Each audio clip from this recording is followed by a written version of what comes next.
ఈ ఆదివారము అనంతపూర్లో అలెగ్జాండర్ లగ్జరీ హోటల్ అంటారండి. ఇక్కడ 5th ఫ్లోర్లో మన మీటింగ్ ఉంటుంది. ఇది ఎక్కడ అంటే సప్తగిరి సర్కిల్ని అంటారు. సో మీకు లొకేషన్ కావాలి అంటే ఈ నెంబర్కి ఫోన్ చేస్తే మీకు ఆ లొకేషన్ని షేర్ చేస్తారు. సో ఆదివారం 11 గంటలు, ఉదయం 11 గంటల నుంచి సాయంత్రం 4 గంటల వరకు నేను అవైలబిలిటీలో ఉంటాను. అక్కడ కలుద్దాం. ఇప్పుడు ఈ వార్తలు మీకు ఎంత విచిత్రంగా కనిపిస్తున్నాయంటే, ఇప్పుడు ఎంఎం నారవానే ఒకప్పుడు మన ఇండియన్ ఆర్మీ యొక్క చీఫ్, ఈయన గురించి ఈయన పుస్తకము the 4 stars of the destiny, దీని గురించి మాట్లాడాం కదా.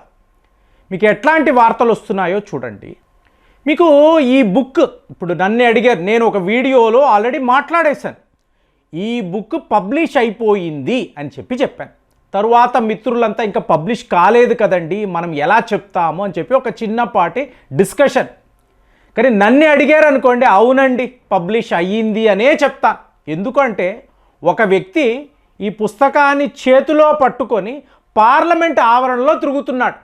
మరి పబ్లిష్ కాని పుస్తకము ఇతని చేతికి ఎలా వచ్చింది? ఇవాళ ఢిల్లీ పోలీసులు ఏమంటే మేము ఒక ఎఫ్ఐఆర్ ఫైల్ చేశాము, స్పెషల్ సెల్ ఉంటుంది కదా, సో పార్లమెంట్ దగ్గర ఈ బుక్ ఎలా వచ్చింది?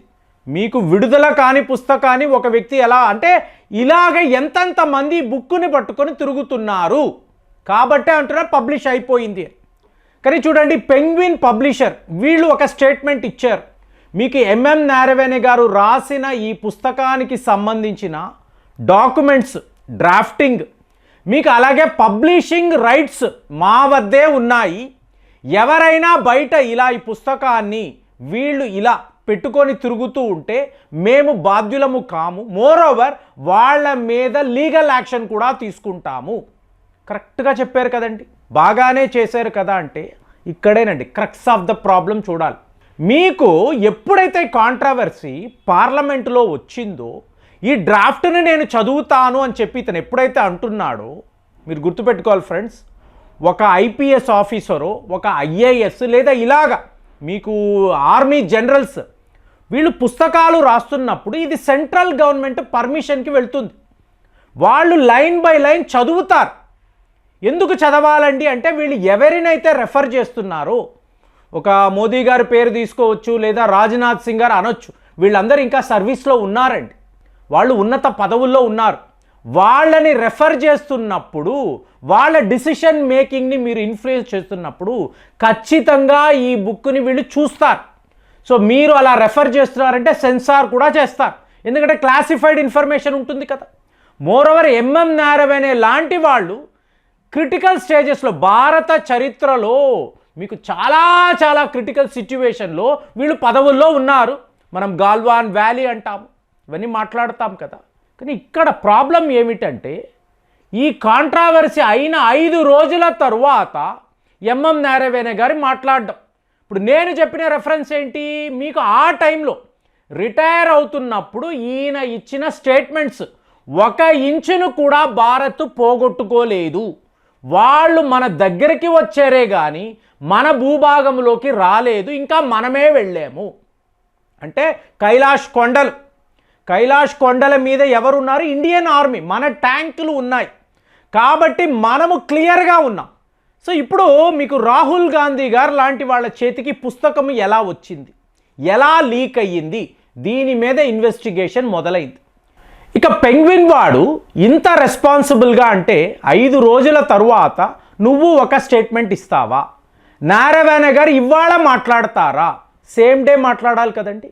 ఎప్పుడైతే రాహుల్ గాంధీ చేతిలో పుస్తకము ఉందో ఇమీడియట్గా స్టేట్మెంట్ ఇవ్వాలి కదా, మేము ఇంకా ఈ పుస్తకాన్ని పబ్లిష్ చేయలేదు, గవర్నమెంట్ యొక్క పర్మిషన్ కోసం వెయిట్ చేస్తున్నాము, మరి ఈ పుస్తకము ఇతని చేతికి ఎలా వచ్చింది, ఇది జెన్యూన్ కాపీయా లేదా వీళ్ళే ఇలా క్రియేట్ చేసి మా రెప్యుటేషన్కి ఇలా భంగం కలిగిస్తున్నారా?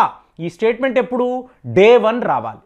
అలా ఏమీ చెయ్యకుండా కావలసినంత పబ్లిసిటీ దొరికేసిందండి.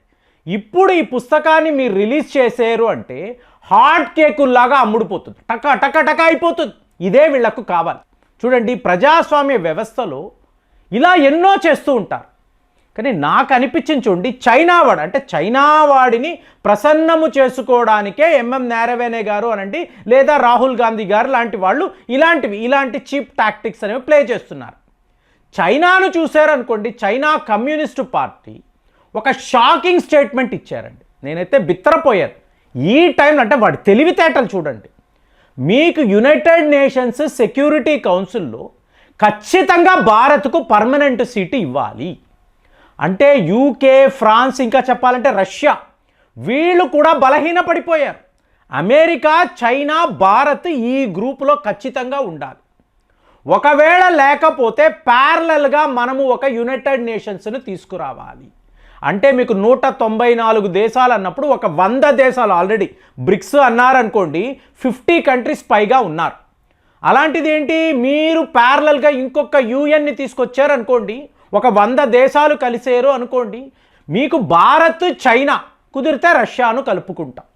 అలాంటప్పుడు మనమే మెయిన్ ప్లేయర్స్. ఈ క్రిటికల్ రోల్ గ్లోబల్గా మీకు ఈ పీస్ఫుల్ రెజల్యూషన్స్ ఉండాలి, యుద్ధాలు ఉండకూడదు, ప్రతి ఒక్క దేశము కూడా ఎదగాలి అంటే భారత్ లాంటి దేశము ఈ గ్రూప్స్లో ఉండాలి అని చెప్పి చైనా వాడు మాట్లాడుతున్నాడు. చూడండి, ఇక్కడ ఏమో వీళ్ళు చైనాను ఎలా హ్యాపీ చెయ్యాలి అని ప్రయత్నాలు, వాడేం చేస్తున్నాడు, ఈ బీజేపీ పార్టీ ఈ నాయకులను కలుస్తున్నాడు, అలాగే ఆర్ఎస్ఎస్ మీటింగ్స్కి వస్తున్నాడు. ఇవాళ మీకు యునైటెడ్ నేషన్స్ సెక్యూరిటీ కౌన్సిల్లో భారత్ ఉండే తీరాలి, మేము పట్టుబడుతున్నాము అని చెప్పి మాట్లాడుతున్నాడు. అంటే పాకిస్తాన్ యొక్క ఐరన్ బ్రదర్ వాళ్ళని విడిచిపెట్టాడా? అమెరికా విషయంలో అదే జరుగుతుంది కదా. పాకిస్తాన్ యొక్క డిఫెన్స్ మంత్రి ఎంత ఘోరంగా మాట్లాడుతున్నాడు అంటే, మమ్మల్ని టిష్యూ పేపర్ కన్నా వర్స్ట్గా, ఎక్కడ టాయిలెట్లో వాడే టిష్యూ పేపర్ దానికన్నా వర్స్ట్గా అమెరికా వాడుకుంటుంది. మా నాయకులు, మా నాయకత్వం ఏం చేస్తున్నారో అర్థం కావడం లేదు, మేము సిగ్గుపడుతున్నామని వాళ్ళ డిఫెన్స్ మంత్రి మాట్లాడితే, ఈ గేమ్ని చూడండి. నారవణే గారు సేమ్ డే మాట్లాడి ఉంటే నాకు దీనికి సంబంధమే లేదు, వీళ్ళు చదువుతున్న పారాగ్రాఫ్స్ నా పుస్తకంలో ఉందా లేదా నాకే, ఎందుకంటే రేపు సెన్సార్ చేశారండి. ఇది మా దేశానికి సంబంధించిన వ్యవహారము. గాల్వాన్ వ్యాలీలో ఇలా ఇప్పుడు మోదీ గారిని చూడండి, ఈయన ఏమన్నాడు, నీకు ఏది కరెక్ట్ అనిపిస్తే అది చెయ్యి. ఎందుకు ఇలా అంటారు, మీరు ఇక్కడ ఢిల్లీలో ఉంటారండి, ఢిల్లీలో ఉన్నప్పుడు గ్రౌండ్ రియాలిటీ మీకు తెలియదు. ఇక్కడ మోదీయా, రాహుల్ గాంధీయా, ఎవరు ప్రధానమంత్రి, ఎవరు డిఫెన్స్ మంత్రి అది కాదు, అక్కడ ఒక యుద్ధం అండి. ఆ సిచ్యువేషన్లో చైనా వాడు తన ట్యాంకులతో రెడీగా ఉన్నాడు, మీరు కూడా మీ ట్యాంకులను అక్కడికి తీసుకువచ్చారు. ఇప్పుడు ఏం చెయ్యాలి, వాడు కొద్దిగా ముందుకు వస్తే భారత్ యొక్క ఆర్మీ ఏం చెయ్యాలి, ఇది కదా ఇష్యూ.